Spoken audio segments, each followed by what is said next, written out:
Hello friends, सिस्पे infinity become या घोटाळ्याबद्दल latest update आता आलेली आहे। बऱ्याच व्हिडिओच्या खाली कमेंट होती की ताई ह्या घोटाळ्याबद्दल पुढील अपडेट काय आहेत सांगा, काही अपडेट आहेत का? तर अपडेट आत्तापर्यंत काहीच नव्हती, परंतु आत्ता एक महत्त्वाची अपडेट जी आहे ती आपल्याला इथे येताना दिसत आहे।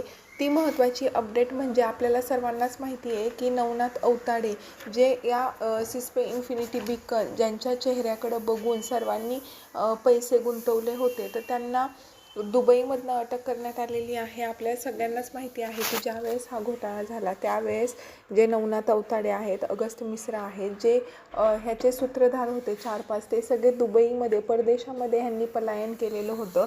आणि ज्यावेळेस परदेशामध्ये पलायन केलं जातं तर त्यावेळेस एक विशिष्ट प्रोसेस राबवली जाते आणि त्यानंतर जे आहे ते त्या लोकांना अटक करण्यात येतं। मागच्या एका व्हिडिओमध्ये आपण सांगितलं होतं की जे PSI जे पोलीस आयुक्त घारगे आहेत, तर त्यांनी सांगितलं होतं युद्धजन्य परिस्थिती सध्या असल्यामुळे आत्ता सध्या अवताडे ह्यांना अटक करण्याचे शर्थीचे प्रयत्न चालू आहेत आणि युद्धजन्य परिस्थिती जशी संपेल आम्ही अवताडे ह्यांना अटक करू, आणि त्यांनी बोलल्याप्रमाणे अवताडे ह्यांना आता अटक करण्यात आलेली आहे।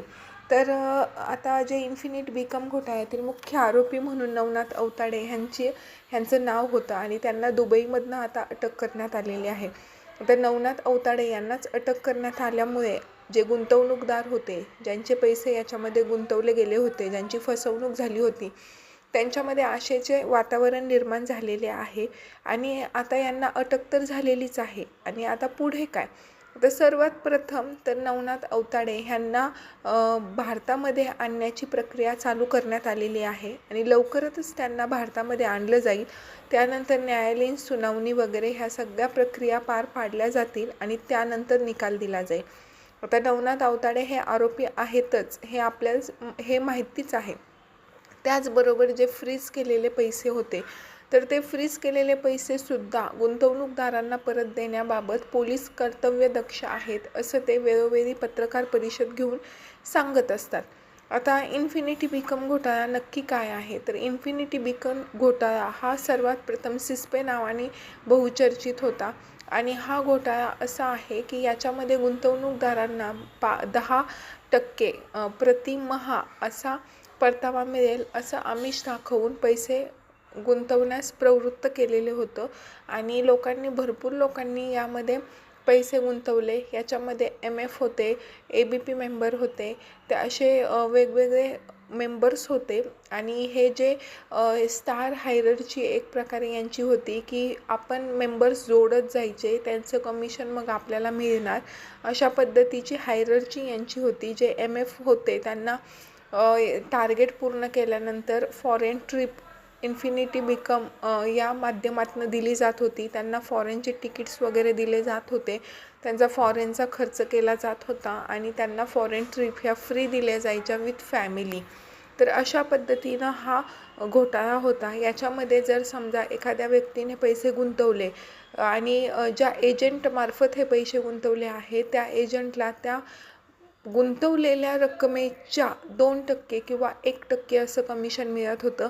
त्यामुळे MF लोकांना भरपूर मोठ्या प्रमाणात कमिशन हे मिळत होतं आणि या कमिशनच्या लालसेपोटी त्यांनी भरपूर लोकांना यामध्ये पैसे गुंतवण्यासाठी जे काही म्हणजे हे पैसे गुंतवले तर तुम्ही कशा प्रकारे आर्थिक प्रबळ होताल, आर्थिक फ्रीडम तुम्हाला भेटेल असं पटवून दिलं होतं। आणि श्रीगोंदा अहमदनगर जिल्हा, श्रीगोंदा तालुका, हिरडगाव महत्त्वाचं म्हणजे हिरडगाव, असे जे काही गावं होते, तर ह्या गावांमध्ये बहुतेक लोकांना ह्यांनी 20 ते 30 वर्ष मागे आणलेलं आहे। कारण की जेवढ्या लोकांच्या उसाच्या पट्ट्या होत्या किंवा काही साचवलेले पैसे होते, काहींनी लोन काढलेले पैसे होते, तर ते पैसे इथं हवेली केलेले आहेत आणि इथं भरलेले आहेत आणि त्यानंतर हा जो घोटाळा आहे तो झालेला आहे आणि अचानकच वेबसाईटच बंद आहे, असंच आहे तसंच आहे ह्या गोष्टी सांगून पैसे येणं बंद झालेलं आहे आणि लोकांचे पैसे जे आहेत मेहनतीचे कमवलेले ते इथं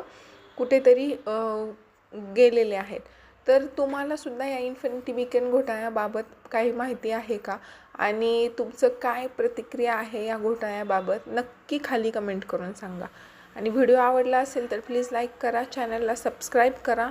आणि माझ्या चॅनलवर नवीन असाल तर बेल आयकॉनला नक्की प्रेस करा, जेणेकरून तुम्हाला काही अपडेट जर असतील तर त्या अपडेट तुम्हाला मिळतील. आता दुसरी गोष्ट याच्यामध्ये अशी सुद्धा आहे की जे फ्रीज केलेले पैसे आहेत ते सुद्धा पैसे वाटण्यास सुरुवात करणार आहेत, असं भरपूर ठिकाणाहून माहिती येते की फक्त ह्या म्हणजे मुख्यमंत्र्यांची सही राहिली, यांची सही राहिली, त्यांची सही राहिली. आता ही माहिती कितपर्यंत खरी आहे ह्याची शाश्वती हा चॅनलसुद्धा देऊ शकत नाही, मी सुद्धा देऊ शकत नाही. परंतु जेव्हा केव्हा असे प्रकरणं घडतात तर पैसे येण्यासाठी बहुतांश कालावधी हा जावा लागतो आणि पैसे येणं म्हणजे हा एक नशिबाचाच भाग आहे. शक्यतो अशा घोटाळ्यांमध्ये जे गेलेले पैसे असतात ते परत मिळण्याची शक्यता असते ती जवळजवळ 10% असते किंवा 1%च असते. त्यामुळे याच्यातनं आता पैसे खरंच गुंतवणूकदारांना मिळणार आहेत का? जे गुंतवणूकदार आशेने इथे थांबलेले आहे. एकतर भारतीय न्यायव्यवस्था ज्यामध्ये आरोपीला सुटण्यासाठी सगळ्या पद्धतीनं तिथं उपाययोजना आहेत. जर तुम्ही अशा पद्धतीने फसले तर तुम्ही अशा पद्धतीने निघू शकता, अशा उपाययोजनासुद्धा आपल्या न्यायव्यवस्थेमध्ये आहे. त्यामुळे सगळ्यात वर्स्ट न्यायव्यवस्था जर कुठली असेल तर ती भारताची असते.